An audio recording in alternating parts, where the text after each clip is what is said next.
عاشورہ کا روزہ 10ویں تاریخ کا روزہ، جب آپ سے اس دن کے روزے کے بارے میں پوچھا گیا تو آپ نے فرمایا یہ روزہ گزرے ہوئے 1 سال کے گناہوں کا کفارہ بن جاتا ہے، یعنی پچھلے محرم سے لے کے اب تک کے جو گناہ ہوں گے وہ انشاءاللہ معاف ہوں گے، صغیرہ گناہوں کی طرف اشارہ ہے۔ اس دن کا روزہ جو ہے یہ مستحب ہے۔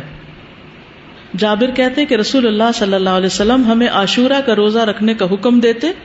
ہمیں اس کی ترغیب دیتے اور اس موقع پر ہماری نگرانی فرماتے، یعنی رکھا ہے کہ نہیں۔ اس کے بعد جب رمضان کے روزے فرض کر دیے گئے تو آپ نے ہمیں نہ حکم دیا نہ منع کیا اور نہ اس موقع پر ہماری نگرانی کی، یعنی نفلی روزہ ہو گیا، مستحب ہو گیا۔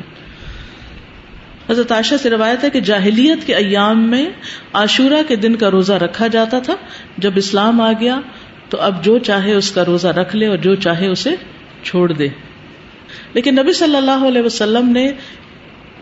2 دن کے روزے کا ارادہ کیا، یعنی 9 اور 10 کا۔ عبداللہ بن عباس کہتے ہیں جب رسول اللہ صلی اللہ علیہ وسلم نے یوم عاشورہ کا روزہ رکھا اور اس کا روزہ رکھنے کا حکم دیا تو صحابہ نے عرض کی اللہ کے رسول یہی دن ہے جس کی یہود و نصارہ تعظیم کرتے ہیں۔ اس پر رسول اللہ صلی اللہ علیہ وسلم نے فرمایا جب آئندہ سال ہوگا تو اگر اللہ نے چاہا تو ہم 9ویں دن روزہ رکھیں گے۔ کہا اس کے بعد آئندہ سال نہیں آیا کہ رسول اللہ صلی اللہ علیہ وسلم وفات پا گئے۔ ٹھیک ہے، تو افضل کیا ہے 2 دن کا رکھ لیا جائے، 9 اور 10 کا۔ اور 9 محرم جو ہے بعض کے نزدیک 9 اور بعض 10 دونوں کو عاشورہ کا دن بھی کہا جاتا ہے۔ پہلا عشرہ ہے نا اس میں، جی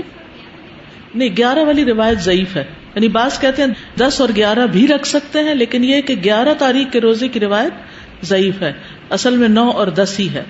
ابن القیم کہتے ہیں کہ ابن عباس کا یہ کہنا تم محرم کا چاند دیکھو تو گنتے رہو اور 9ویں تاریخ کے دن کی صبح روزے کی حالت میں کرو، تو اس سے مراد یہ نہیں کہ عاشورہ 9ویں تاریخ کو کہتے ہیں، بلکہ ان کی مراد یہ ہے کہ 10ویں سے پہلے 9ویں کا روزہ بھی رکھو،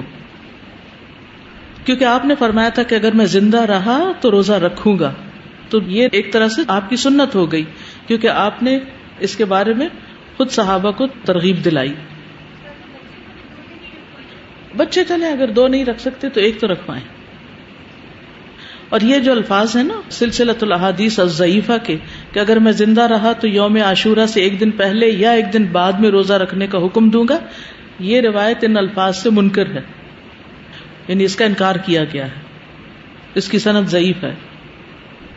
اسی طرح ابن عباس کا بھی ایک قول ہے جو نبی صلی اللہ علیہ وسلم سے وہ روایت کرتے ہیں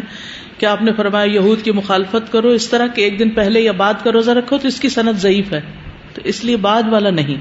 ابن تیمیہ رحمہ اللہ کہتے ہیں صحیح بات تو یہ ہے کہ 9 اور 10 دنوں کا روزہ رکھنا مستحب ہے، کیونکہ آپ کا آخری حکم یہی تھا کہ اگر میں اگلے سال زندہ رہا تو 9ویں کا بھی ساتھ رکھوں گا۔ تو زیادہ افضل کیا ہے؟ ویسے تو پورے مہینے میں روزے رکھ سکتے ہیں، آپ چاہیں تو 11ویں کا ساتھ رکھ لیں، 3 اکٹھے رکھ لیں، لیکن وہ جو ہے نا فضیلت والی بات اور مستحب ہونے والی بات وہ 9 ہی کی ہے۔